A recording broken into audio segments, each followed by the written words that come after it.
back to Tao Talks. Again, I'm Adam Eidelberger, Director of Evangelization here at Assumption Church, and as always, we're joined by our pastor, Friar Rick. And you may notice we're in a little bit of a different locale than we normally are when we do Tao Talks. Today we're in the kitchen here at the Friary at beautiful Assumption Church, and Rick is going to be giving us a quick tutorial about making one of his favorite dishes, working with pasta. Making a pasta dish, something that's easy for you to do for people you love.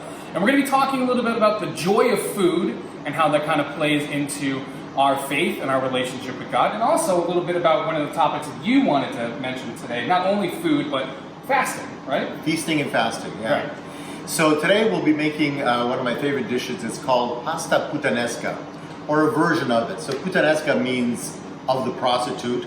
And in basic tradition, the lore is that in Rome, there were certain days that prostitutes could go out into the market, and the day before that, when the cupboards were bare, they would kind of make pasta with what they had. And so it's basically the kitchen sink pasta, right? What do you have available? What's around? And you make the best out of that. So that's what we're gonna do. I've got some essentials, and this is a live kitchen. This is the Friary kitchen, so there may be people coming in, coming out, so you're gonna see my real life. First thing I wanna talk about is pasta. Really, you gotta choose your pasta well. This is probably my favorite pasta, the Cecco pasta. It's made in Italy. Say, don't be a snob. Why in Italy? Well, pasta in Italy goes through bronze extruders that create little grooves in the pasta. And so when the pasta has the salt water, when it's exposed to the oil and the sauce, it sucks the sauce, the juice, into the pasta. Your pasta by itself has to taste good. And then how much pasta do you make? Well, first of all, you gotta have a lot of water. That's one of the biggest mistakes that people make. Oh, in terms of pasta, you can also get Wegmans. Wegmans, if you're up in the Northeast like we are, Wegmans has pasta made in Italy, and it's economical and good. Barilla's a good brand too, but it's made in the US, and I'm not sure that they use the same process. I know, made in Italy, it's pasta, right? So it's part of my religion. You gotta have Italian pasta. You wanna have a nice big pot of water going. So it's obviously not boiling yet. You do not put oil in the pasta. What you should do is, what I'm gonna do now, is put some salt in. Sea salt is probably a good thing, but you can use kosher salt. It actually raises the point where it can boil. And it's not a pinch of salt. Oh, okay, maybe this is too much. That's too much. But like a chunk of salt. And I just made a mess in the kitchen. We have a cook from Monday to Friday who cooks dinner for the Friars. And she's going to be cursing me out soon. My mom used to say it's the same thing. I'd like to cook for my mom, and she'd be, yeah, but then it takes me a week to recover from your cooking in my kitchen. So, sorry. Anyhow, so what do we need? We need a pan. Okay. Nice pan for a decent size. Okay. It's old, but it's good.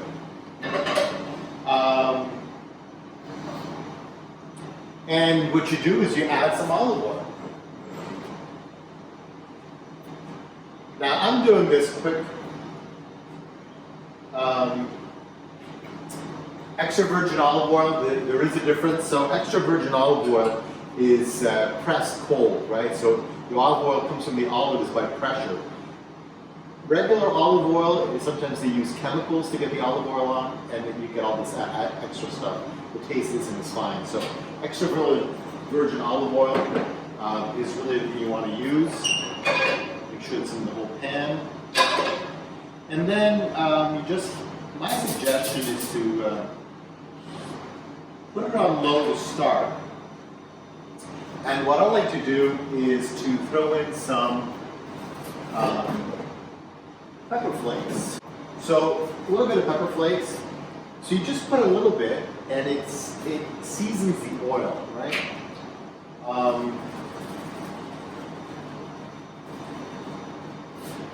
The other thing that I'm not going to do today, because I don't have any, which is my favorite trick, is to add a little bit of anchovies. So you take a couple of fillets of anchovies, you chop them up really small, you put them in there and you stir it around and it dissolves. But it actually adds a layer, a depth to the dish that is incredible. And then I'm cheating again because I'm going to use already pre-chopped garlic. Not the best garlic in the world, but it's what's there. Now I like garlic. I'm going to put some in here. The reason I have it on started off whole is so that the garlic taste will sort of build in the oil, flavor the oil. Okay. So why are we talking about food and faith? Because, well, first of all, food is the language of love, right? So when we love someone, we cook for them. That's a way of expressing love for some of us. But it's also sharing a meal is a moment of intimacy. Why? Because from the earliest times, when people would be at wars and fighting, when you share a meal, you have to put down your armor and your defenses. Your hands are free, and so you're vulnerable and intimate, both physically vulnerable, but also when we're eating, we are emotionally vulnerable too. We allow ourselves to see each other feed. It's a very important thing. Okay. Now we're going to keep this at a simmer. And then the other thing you might want to add is, is a little bit, can you open this? Yeah, sure. This is called mirepoix. It's a mixture of onions, celery, and carrots. Again, you could just put onions, you could just put carrots, you could just put nothing. Once the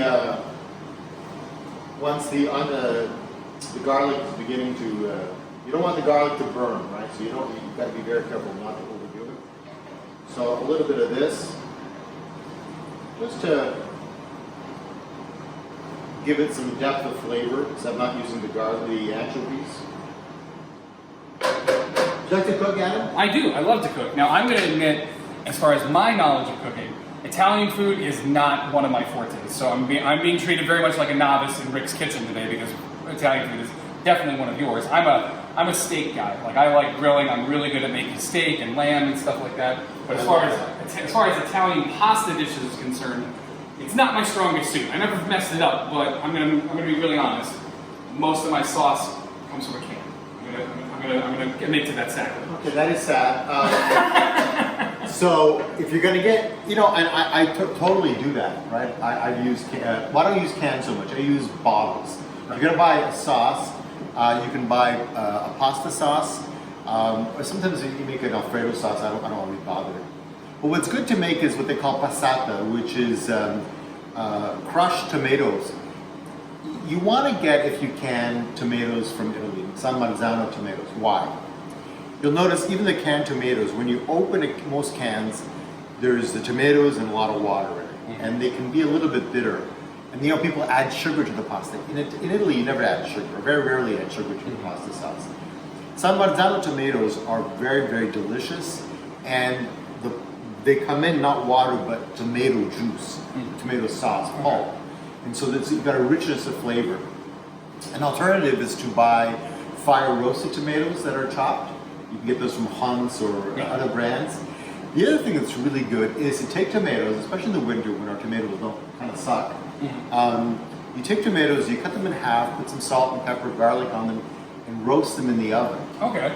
And then once they've roasted, chop them up and throw them in your tomato sauce. Okay. And that makes an amazing. So there's different styles of Italian. My style, my mother was from northern Italy, so she would use tomatoes, but it was we didn't cook the sauce for hours and hours. It was what we call a fresh tomato sauce. So let me go grab some tomatoes and whatever else we can find in there. So this is the fryer fridge kind of died, so we're left with this. So we got some tomatoes. Oh, there's lots of garlic. I'm going to use real garlic. What else we get? Some olives. We have, I don't know what cucumbers, but I guess that mushrooms in here somewhere. Yeah, we'll feed a little mushrooms. Perfect. So, Adam, can you chop these tomatoes in half? I will. Okay. So these are the tomatoes from our pasta bar. And these are some olives. I'm going to throw some olives in here just for fun. And that's actually pretty good. You talked about a little bit grabbing the saltiness from the sardines that you were talking about before. So sardines or anchovies? I can't remember. Anchovies. Anchovies, excuse me. But those olives have a little bit of that saltiness. Yeah, we don't think it's the greatest olives, but they, you know what? The whole idea of this dish is you use what you got. Right. So I've done this with broccoli. I put cauliflower in there a little bit. You know, you just have fun. The other thing about food and faith is, you know, obviously, in many traditions, giving thanks to God involved offering God the first fruits. So the lambs, the produce that we grew, we would offer to God, and it was in many traditions, but it was kind of like saying, acknowledging that what we have is a gift from God, right? That our ability to produce these good things is itself a gift, and to say thank you. And then in the Judeo-Christian tradition, our God began to reveal to us that, you know, that's not exactly the sacrifice I'm looking for. I mean, I appreciate it, it's very nice of you, but what I want is a sacrifice of your heart. I want your love, you know? God wants a relationship with us, not just a servile kind of adoration. We are called to, and if you could just chop these into, you know, like eighths, we're called to be His friends. And so it's gone further than that. And then in Jesus, let me just make sure this water is boiling. Come on. Okay, it's on low. In Jesus, that gets taken to another level, right? Because what does Jesus do? He takes the Passover meal, and in the Passover meal, He says, this is me, right? I guess what I heard is in the Aramaic. You could just toss that in there. Sure. All of it? Yeah, sure. In the Aramaic, it's not distinctly, this is my body, this is my blood. He says, this is all of me in the bread and the wine. This is who I am. And when you think of it, He gives Himself to us as food, as nourishment. And then you think, okay, so remember what I said about intimacy and putting down your armor and being friends, being equals. God eats with us. God dines with us. Talk about humbling of God.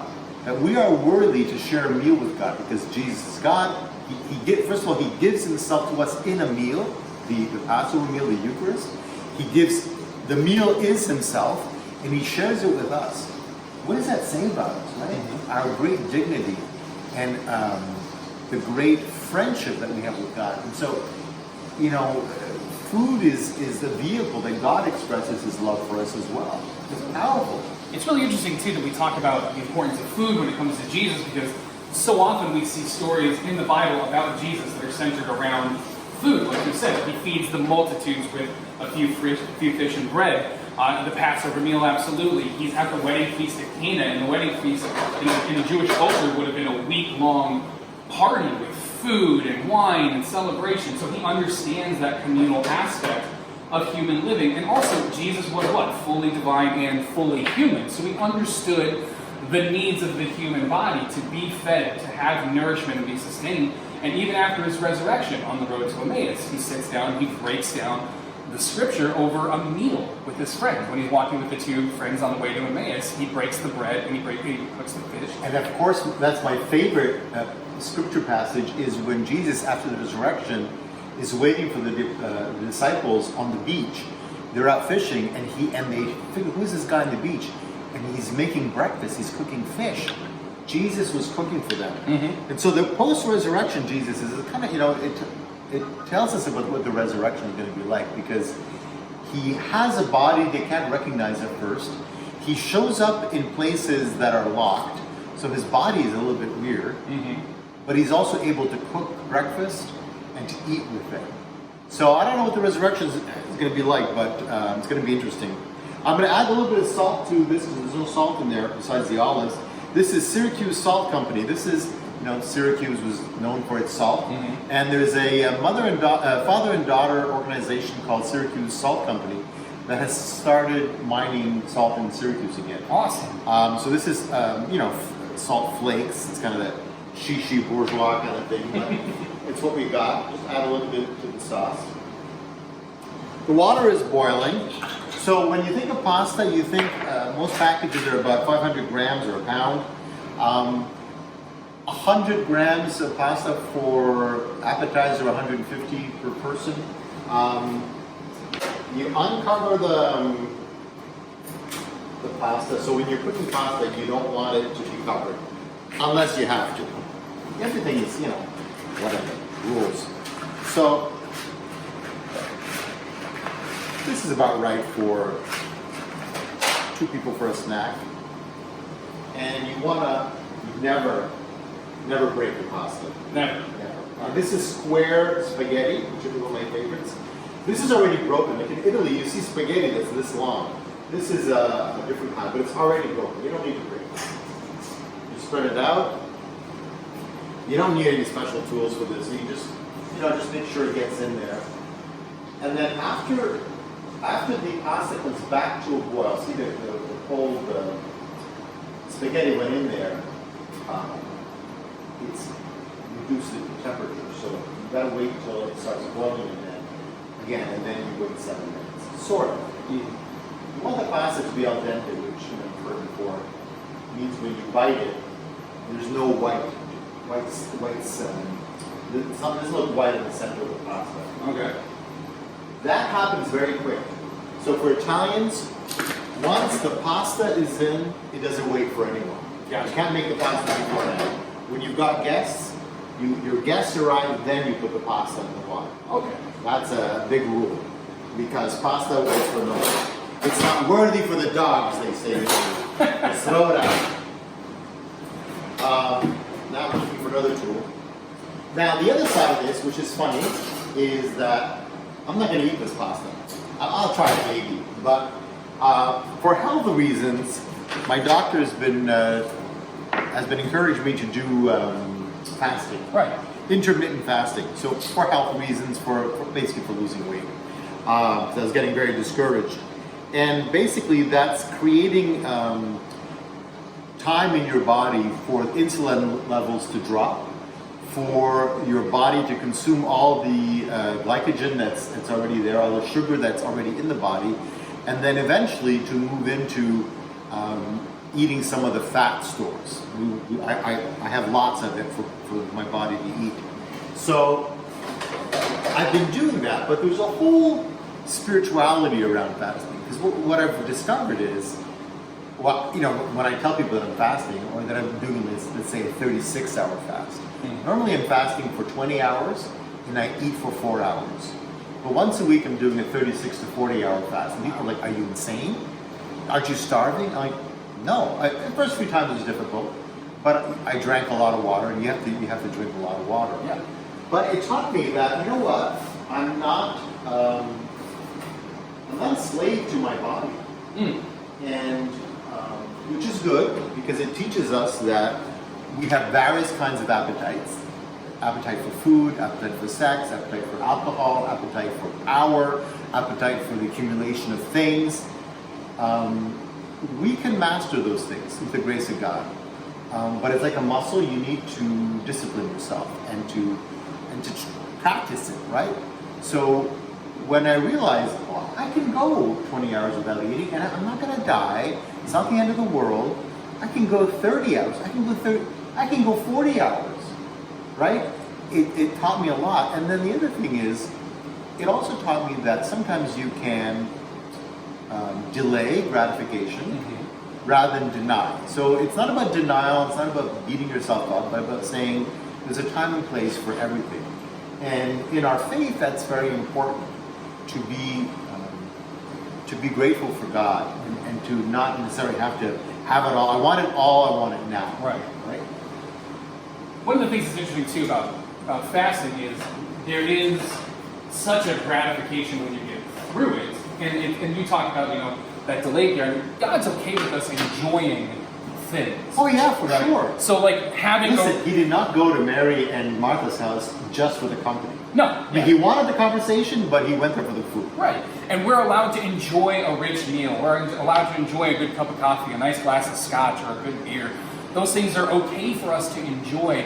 But when we let things, like you said, have mastery over us, and it's everything too, like that's why we talk, there's the concept of tithing or giving money so that we're not tied to that thing. When Jesus says you can't serve God and mammon or money or things, don't let it have mastery over you. Sure. Trust me, I understand fasting. I do not recommend this, but I did one Lent one time where all I had was one shake, like one of those like NutriWeight shakes or whatever, once a day for the whole 40 days. And that's the other thing too. The reason I bring that up is like, don't make fasting this weird thing where you're beating yourself up trying to feel bad about it. But I really think that that's cool that you're working that into not only your health, but also it's a regular part of spirituality too. There's I've been reading these books watching these videos by this guy, Dr. Jason Fung. He's a nephrologist from Toronto, and he talks about how faith and fasting is present. I mean, during Ramadan, our Muslim brothers and sisters fast during the day, right? Mm-hmm. They don't die from it. They're fine.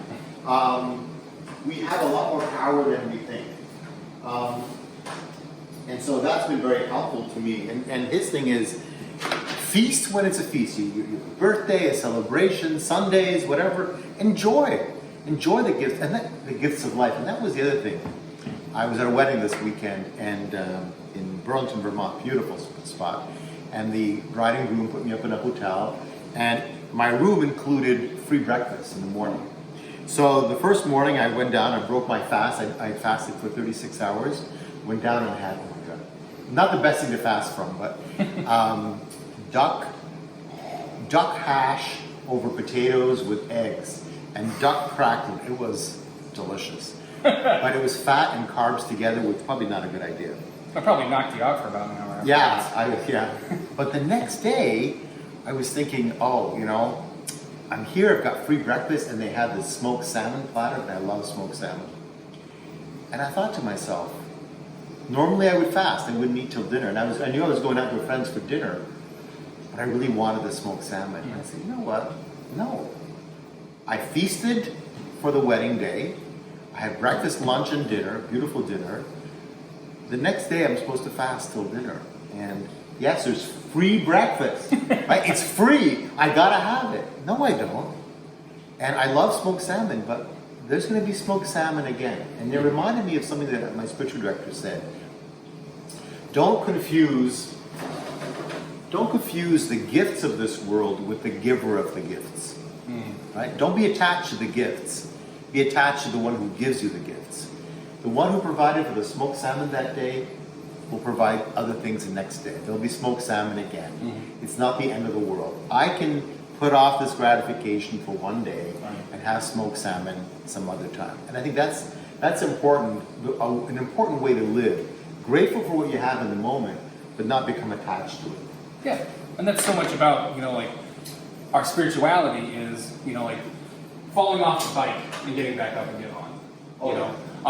When Rick's talking about when he fasts or when we fast, when we screw up, we don't get to do this. We don't get to say, well, I screwed up, so I'll just go for it. That's what Jesus wants for us. Jesus wants us to exert some discipline and to exert some self-control and to trust in His ability to sustain us, so that when we have a day where we feast all day, because it justifies it, the next day when we're struggling, we're like, there's this thing I want so bad, but I'm going to get through it. And now, it's a great memory and it makes a good story, but it's not like it's affecting your life a week later that you're like, man, I really didn't get that smoked salmon. You know what I mean? So that's good. It's a great metaphor for our faith as well. Sure. It also reminds me of something I learned in Weight Watchers. I did really a lot of years of Weight Watchers. It was great for me. But one of the things they taught me, one of the leaders taught me was, let's say you're pulling some eggs out of the fridge and you drop an egg. What do? I dropped an egg. Do you then turn all the other 11 eggs down and throw them on the ground? No. You just dropped one. If I make a mistake, I don't just give it all up and say, oh, okay, I totally messed up. It's the end. No, I put the egg, I keep the other eggs.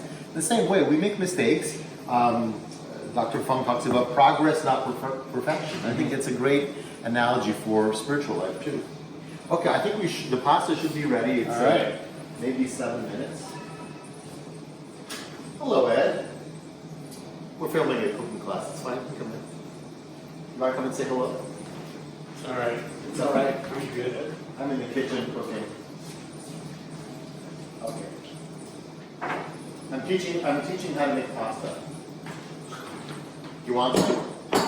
Pasta? Pasta. No, I'm good. Okay. Then this is hot. Okay. No, not done. But it tastes good. So do you think that the best test, or the best barometer for testing your pasta is the bite method? Oh yeah. Because I see so many times, you see it like on a bad TV show, or maybe somebody says you Oh. throw it against the wall, or you throw it on the ceiling and see if it sticks. So you think the bite test is the best way? So the thing with the pasta is you want the starch to come out, and that's why you have to have plenty of water so that the starch has room to go. But if the starch is out, then it helps connect it to the ceiling. Gotcha. But try this. All right. You see the bite? Yeah, so a little bit of crunch in it. Yeah, it shouldn't have any crunch. But the time between no crunch from crunch to no crunch can be seconds. So once you reach that 7 minutes, but this is thick pasta. It's probably I need a time more.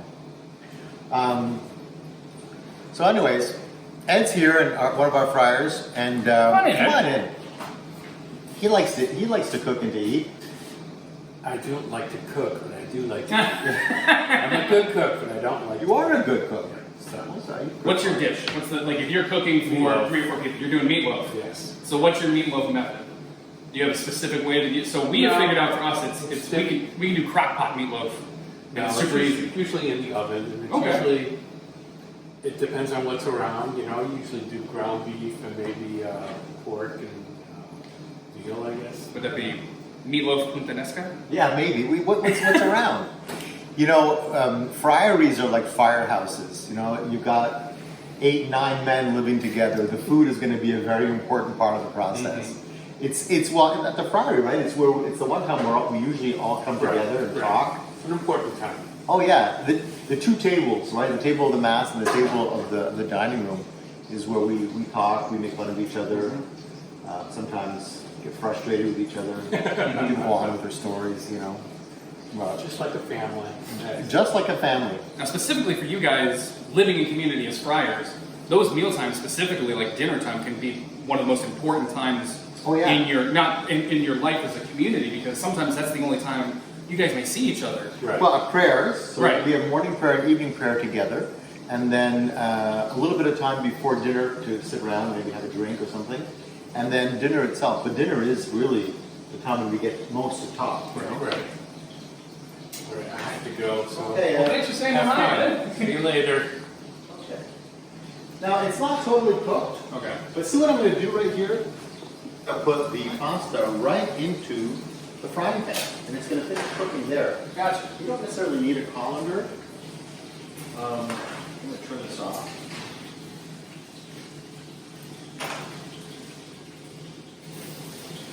But then you make a mess. Oh, Judy is going to come. Yeah, that's part of the fun of cooking. Yeah, but she works really hard at keeping the kitchen clean. So I'm going to have to clean it up.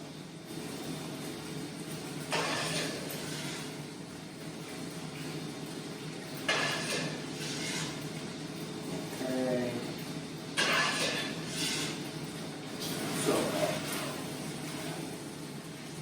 So here's the thing, right? You want the pasta to finish cooking in your sauce, and like I said, the olive oil and all the taste that were in it start infusing the actual pasta. The pasta itself should be tasty. Okay. And the other thing is, another really important thing is you also want a little bit of the water from the pasta. Why? Because it's full of starch.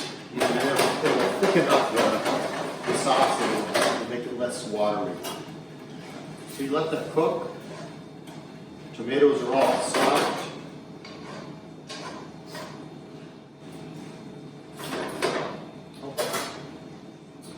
Anything else we need to add to?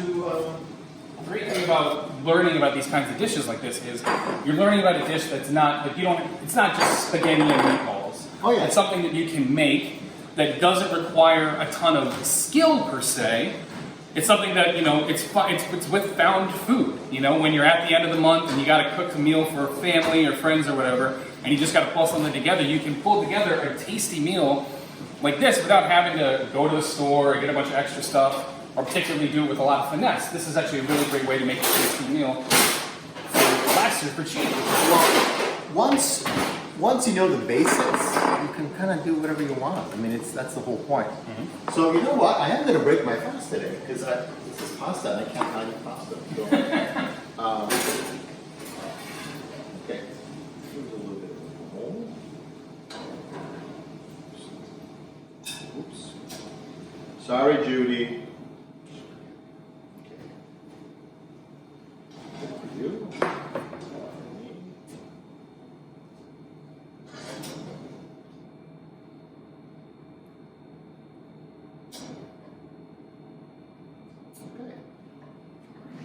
So traditionally, you put a little bit of Parmigiano Reggiano or Romano cheese over it. It's best if you do it fresh, if you can. Look, I do boxed cheese all the time too. So, but if you've got it, the other big thing is traditionally you don't add cheese to pasta dishes that have fish, so shrimp or whatever. That's a big no. They actually won't serve it in Italy. Let's hope it's edible.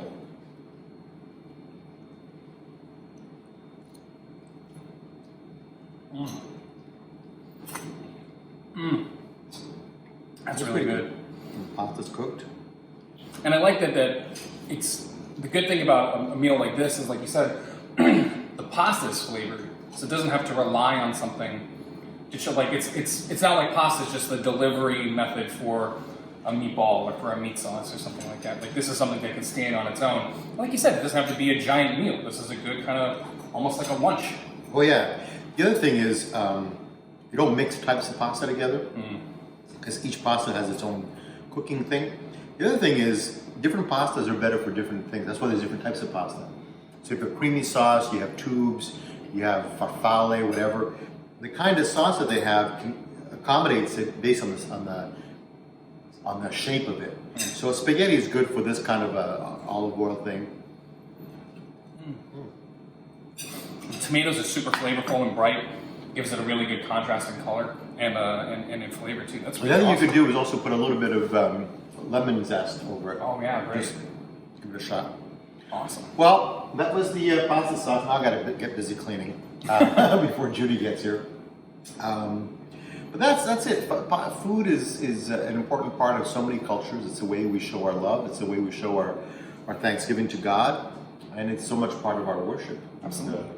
I hope you've enjoyed this little tap talk. That's awesome. So we want to say again, thank you, Rick, for teaching us pasta puttanesca, an easy way to make an easy dish, and it's a great way for us to love the people around us, maybe love on ourselves a little bit, and not have to spend a ton of money or have to have a ton of skill. We thank you for joining us. If you've enjoyed this episode of Tao Talks, do us a favor, hit like, share it with your friends on Facebook. If you have any questions about how food and faith interplay with one another, or if you have questions about fasting, Rick is a really great resource because he's kind of soaked all this up like a sponge. So if you have questions about food, faith, how those things play together, and fasting, leave us a question in the comment section. We're happy to interact with you on Facebook, and we're just so glad that you joined us, and we hope that you join us next month for our next Tao Talk. And by the way, happy Thanksgiving. Happy Thanksgiving. Have a great one. Bye. Get the best.